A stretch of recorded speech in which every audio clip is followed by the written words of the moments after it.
ओम शांति। सभी राजयोगी तपस्वी भाई बहनों के लिए एक सुंदर शिक्षा स्वयं भगवान ने दी है कि बच्चे, जब मैं दुनिया में आता हूँ, ब्रह्मा तन का आधार लेता हूँ तो टीचर बन जाता हूँ और पढ़ाता हूँ। तुम बच्चे प्यार से उसे मुरली कहते हो। तो सभी राजयोगी तपस्वी भाई बहनों के जीवन में मुरली का अत्यधिक महत्व है।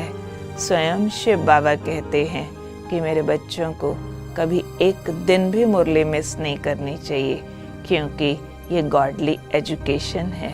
रोज़ नई नई पढ़ाई पढ़ाता हूँ। एक दिन भी मिस किया तो ना मालूम परफेक्शन में कौन सा पॉइंट मिस हो जाए और हम परफेक्शन से दूर रह जाएं, क्योंकि भगवान का पढ़ाना परफेक्शन के लिए होता है। और दूसरी बात का भी ध्यान रखना चाहिए कि मुरली कहाँ बैठकर सुननी है और किस समय सुननी है। मुरली सुनने का सर्वोत्तम समय सवेरे का समय है। सवेरे सवेरे अमृत वेला के बाद स्नान आदि करके अपने जो राजयोगा सेंटर्स बने हुए हैं, सभी भाई बहनों को नियमित रेगुलर यूनिफॉर्म पहन करके, नोटबुक पेन ले करके, गॉडली स्टूडेंट की फीलिंग लेते हुए अपने सेंटर्स पर अवश्य जाना चाहिए और वहाँ एक गॉडली स्टूडेंट बन के सामने जब कोई दीदी मुरली सुनाए तो समझो दीदी गायब हो गई, खुद बाबा बैठे हैं। बाबा के मुख अरविंद से मुरली सुनकर आना चाहिए। आजकल तो मुरली की बहुत सुविधाएं उपलब्ध हो गई है। व्हाट्सएप पर भी आ जाती है, इंटरनेट पर भी मिल जाती है, ऑडियो भी मिल जाती है, वीडियो भी मिल जाती है, हार्ड कॉपी भी मिल जाती है।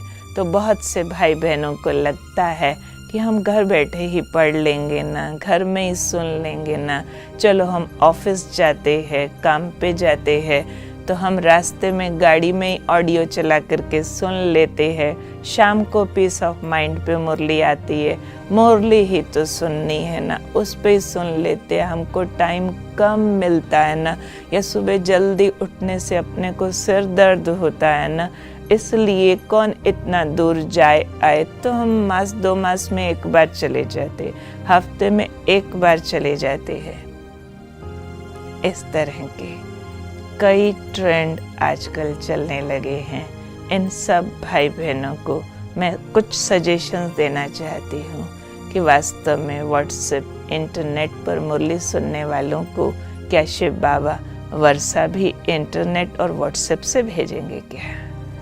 ये तो पढ़ाई के लिए अपने विद्यालय खुले हुए हैं और मुरली के महावाक्यों को ठीक समझने के लिए प्रॉपर सिटिंग चाहिए, प्रॉपर कंसंट्रेशन चाहिए, प्रॉपर वायुमंडल चाहिए, संग चाहिए और संग में आपस में कन्वर्सेशन चाहिए। तो ये सूक्ष्म पढ़ाई है। ये कोई दूसरा हिंदी, इंग्लिश, साइंस, मैथ नहीं है जिसमें सांसारिकता की बातें हो। ये रूहानियत की बातें हैं, जिसके लिए रूहानी स्थिति में एकाग्र होकर के सुनना बहुत अधिक महत्वपूर्ण होता है।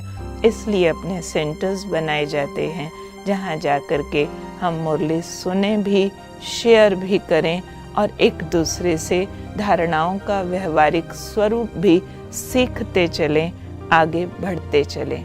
बहुत इमरजेंसी कोई रीजंस हैं किसी के, बिल्कुल अनअवॉइडेबल रीजंस, जो किसी भी कारण से नहीं पॉसिबल है सेंटर जाना। ऐसे भाई बहनों को सुविधा देने के लिए इस तरह के सब साधनों का प्रयोग किया गया कि मैं व्हाट्सएप से, आपको इंटरनेट से मुरली भेजी जाती है। वो आप रिवीजन के लिए पढ़ सकते हैं या इमरजेंसी रीजंस में पूरा टाइम निकाल करके आधा पौना घंटा एकाग्रता से उसको पढ़ें, लिखें, रिवाइज करें और उसमें से होमवर्क अवश्य लें। चाहे सिर्फ एक पॉइंट पर ही होमवर्क क्यों ना लें। आज बाबा ने कहा बच्चों को किसी को दुख नहीं देना, एक पॉइंट ही पूरा दिन याद रखें। आज बाबा ने कहा बच्चों को खुदाई खिदमतगार होकर के रहना, पूरा दिन उस पर अटेंशन रखें और उसको प्रैक्टिकल जीवन में उतारने की पूरी कोशिश करें। तो होमवर्क करने वालों को बाबा एक्स्ट्रा मार्क्स देते हैं। तो हम सब गॉडली स्टूडेंट, आदर्श विद्यार्थी होकर रहें। हर एक को ये संकल्प करना चाहिए, मुझे नंबर 1 स्टूडेंट बनना है, मम्मा की तरह पढ़ाई में सबसे आगे जाना है, टीचर के आने से पहले मुझे एकाग्र होकर बैठना है। और जब भी मुरली सुने उससे पहले 20-25 मिनट एकाग्र होकर मन को शांत करके फिर मुरली सुननी होती है। सीधा स्थूल चिंतन से आकर बैठ गए तो मुरली की डेप्थ कैच नहीं होती। और हो सके तो दिन में 3-4 बार ज़रूर मुरली रिवाइज करें और उसके अंदर सूक्ष्मता को कैच करके उस अनुसार अपने को टिकाएं और पूरी मुरली को पिक्चराइज करें। मुरली सुनते सुनते बाबा जो जो बात बोलते जाते हैं, परम धाम, तो बुद्धि को वहाँ ले जाएं। परम धाम, तुम आत्मा हो, आँखों से देखते, कानों से सुनते हो, तो साथ साथ फील करें। बाबा सतयुग की बात बोलते हैं तो वहाँ पहुँच जाएं। सूक्ष्म वतन की बात बोलते हैं तो वहाँ पहुँच जाए। तो जितना मुरली के साथ साथ विजुअलाइजेशंस को यूज़ करेंगे तो फील करेंगे कि मैं वही गोप गोपी हूँ।